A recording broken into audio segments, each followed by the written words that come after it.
प्रिय श्रोता, जय मसीह की। आइए हम परमेश्वर के पवित्र वचन की ओर आगे बढ़ते हैं। पहला शमूएल और उसका 1 अध्याय और उसके 17 पद, 18 और 19 पद को भी हम देखने वाले हैं। प्रिय मित्रों, आप मुझे सुनते हैं। मैं परमेश्वर को धन्यवाद करता हूं आपके लिए भी कि आप हमारी वीडियो को लाइक करते हैं।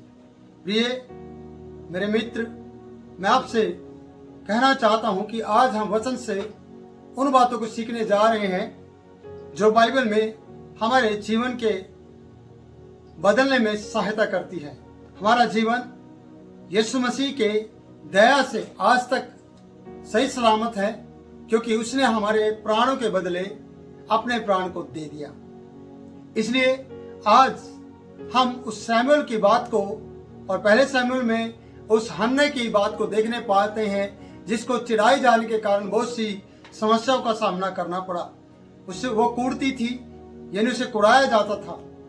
और आज यहाँ पर हम इस बात को देखते हैं कि एली ने, जो वहां का याजक था शिलो में, जब उसने देखा कि द्वार पर बैठी नजर आती कि नशे में है, लेकिन उसने अपने बारे में बताया कि अपनी दासी को ओछी स्त्री ना जान।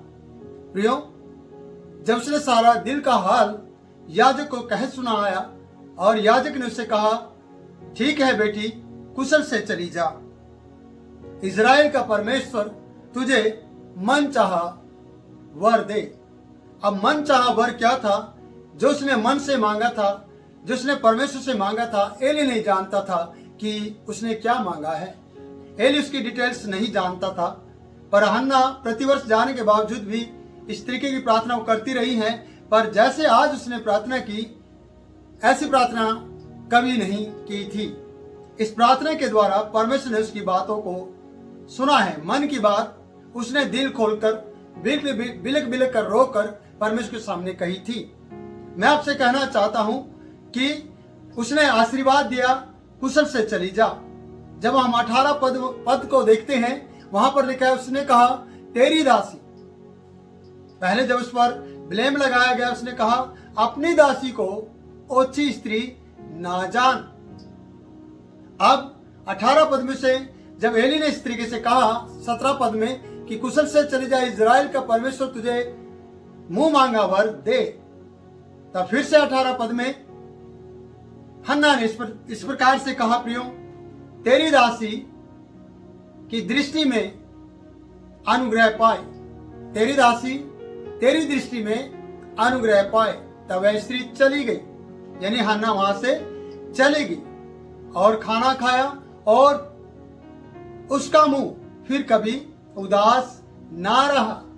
प्रियो, दिल से की गई प्रार्थना, गहराई से की गई प्रार्थना, सच्चे दिल से, हृदय से की गई प्रार्थना परमेश्वर के सामने, उसके बाद उसके मुंह पर कभी भी उदासी नहीं छाई। मैं आपसे कहना चाहता हूं कि जब आप हृदय से प्रार्थना करते हैं, अगर आप उदास रहते हैं, अगर आपने दिल खोलकर परमेश्वर से मनचाही बातें की हैं और परमेश्वर से वो बातें और वो वर मांगा है जिसकी आपको जरूरत है, तो सचमुच में आपका मुंह फिर कभी उदास नहीं होगा। इसलिए वचन बताता है कि वो चली गई। जो स्त्री कभी खाना नहीं खा रही थी, जो स्त्री रोती रहती थी, जो स्त्री उदास रहती थी, जिसको बार बार चढ़ाया जाता था, उसी की प्रार्थना के द्वारा उसके ऊपर एक आशीर्वाद और आकर ठहरा है। एली ने कहा, कुशल से चली जाए, इज़राइल का परमेश्वर तुझे मुंह मांगा वर दे, और वो कुशल से चली गई। और उसने कहा, तेरी दासी तेरी दृष्टि में अनुग्रह पाए। तब वह चली गई, वो स्त्री चली गई और खाना खाया, और उसका मुंह कभी उदास ना रहा। प्रियो, उसकी उदासी जाती रही।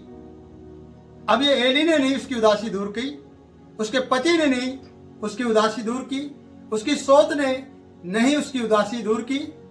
उदासी दूर करने का उसके पास खुद का सलूशन था। वो क्या थी? प्रार्थना। आपके जीवन में भी अगर प्रार्थना का माहौल है, आपके घर में, आपके चर्च में प्रार्थना का माहौल है, आप अपने जीवन में प्रार्थना को प्रथम स्थान देते हैं, तो याद रखिए, आपके चेहरे की और आपके मन की उदासी चली जाएगी और आप फिर कभी उदास नहीं होंगे। जिस प्रकार से हन्ना फिर कभी उदास नहीं रही। मैं यही कहता हूं कि हर साल जाने से वो बदलाव नहीं आया। जब ये बहुत ज्यादा चिढ़ाई गई, बहुत ज्यादा इसे परेशानियों का सामना करना पड़ा, बहुत से गिफ्ट इसको दिए जाते थे, बहुत सा दुगना दान इसके पति के द्वारा दिया जाता था, बहुत सी बातें के द्वारा पति इसे तसल्ली देता रहा, फिर भी इसको किसी भी प्रकार की कोई तसल्ली नहीं थी। आज इसने खुद उस बात का हल निकाल दिया। वो हल क्या था कि उसने अपने परमेश्वर के सामने बिना आवाज किए, बिना चिल्लाए, बिना चिल्लाहट के मन ही मन होठ तो हिले और मन की आवाज जो बुलंद तरीके से इसने की वो परमेश्वर के कान तक पहुंच गई। आज एली ने इसको पहले जाना था कि ये मदहोश है, ये नशे में है। उसने कहा भी तो अपना नशा उतार, पर वो नशा प्रभु यीशु मसीह का था। उसने कोई संसारिक नशा नहीं किया था। वो चिढ़ाए जाने के कारण से दुखिया थी और दुखियारी थी और उसने अपने दुख का हल प्रार्थना से निकाल लिया। उसने उस बात का सलूशन ढूंढा जो परमेश्वर के सामने था। वो चुपचाप बैठ गई, ना उसने एली को देखा, ना दुनियादारी के किसी और व्यक्ति को देखा, ना ही अपने पति को देखा, ना पनीना को देखा उस वक्त, ना ही पनीना के बच्चे को देखा। सिर्फ उसने अपनी आंखें बंद करते हुए, अपने होठों को हिलाते हुए मन ही मन में परमेश्वर के सामने जाकर अपने दिल की बात खोलकर परमेश्वर को बताई। और जब परमेश्वर को बताई तो उस पर अनुग्रह हुआ। इसलिए उसके मुंह पर फिर कभी उदासी नहीं रही। जो खाना वो नहीं खाती थी उस खाने को फिर से उसने खाना शुरू कर दिया। उसका मुंह जो उदास रहता था फिर कभी उसका मुंह उदास नहीं हुआ। उसने एली से भी कहा, तेरी दासी तेरी दृष्टि में अनुग्रह पाए। एली ना जानते हुए भी उसने कहा, इजराइल का परमेश्वर तुझे मुंह मांगा वर दे। वो ये भी कह सकता था, परमेश्वर तुझे बच्चों की आशीष दे, अगर वो उसके पास ये जानकारी होती, क्योंकि वो उसके पास कोई जानकारी नहीं थी। वो तो उल्टा उसे नशे में समझता था। इसलिए उसने कहा, ठीक है, जो आपने परमेश्वर से मांगा परमेश्वर तुझे तेरे मन के अनुसार देगा। आज मेरी बहन, मेरे भाई, मेरे भाई जो मुझे देख रहे हैं, मेरे मित्रों, मेरे दोस्तों, मैं आपसे कहना चाहता हूँ, बहुत सी बातें शायद आप पासवान को नहीं बताते होंगे, बहुत सी बातें आप शायद अपने पड़ोसी को नहीं बता रहे होंगे, बहुत सी बातों में आप विश्वास से उन बातों को छुपा लेते होंगे, पर आप अपने दिल की बात खोलकर परमेश्वर के सामने कह सकते हैं बिना आवाज किए। मन ही मन में बुलंद आवाज बनाते हुए परमेश्वर के कान तक आपके दिल की आवाज चली जाएगी। जब आप ऐसा माहौल बनाएंगे, जब अपने जीवन में इस तरीके की बातों को आप ले आएंगे, आप कितने भी दुखी हो, कितने भी उदास रहते हो, खाना ना खाते हो, बहुत सी परेशानी में आप चल रहे हो, आपकी परिस्थितियां आपके जीवन में उल्ट पड़ रही हो, आप कहते कि बहाव के विपरीत चल रहे हो, तो बहुत सी बातों का सलूशन प्रभु के पास है, परमेश्वर के पास है, और यीशु के नाम में आप उसे छुटकारा पा सकते हैं। इसलिए इस वीडियो से आप सीखिएगा। आपको परमेश्वर का दास ये कहना चाहता है कि आपको उदास होने की जरूरत नहीं है। मैं परमेश्वर का दास आपको भी कहता हूं कि खुश से चले जा। इस्राएल का परमेश्वर तुझे मुंह मांगा वर दे।